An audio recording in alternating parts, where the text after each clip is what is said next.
今天我们来聊一聊急性咳嗽的肺阴虚咳。黄医师中医课堂。每一个脏器都有阴和阳两个方面，阴主要是指液体，阳主要是指的功能。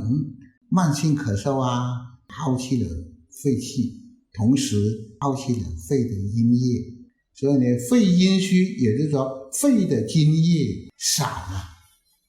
这个肺阴虚咳嗽的话呢，伴随有一定的体征，阴虚盗汗，干咳少痰，咳声呢比较低落。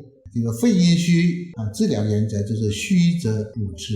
回忆上我们之前说过的滋肺的过程滋肺阴，运肺止咳为主。所以呢，我们用的方的话呢，叫做沙参麦门冬汤。如果是阴虚特别严重的话呢，我们不仅只是用麦门冬汤的这些滋阴药了，我们还可以适当用一些我们说比较明显的滋阴的药物的，比如生地啦、百合啦，这些我们都可以加减应用的。肺阴虚咳嗽的话，我们就多吃一些含有水分的滋阴的果蔬比如说雪梨猕猴桃啦，还有一定的这个水分，同时维生素比较丰富的。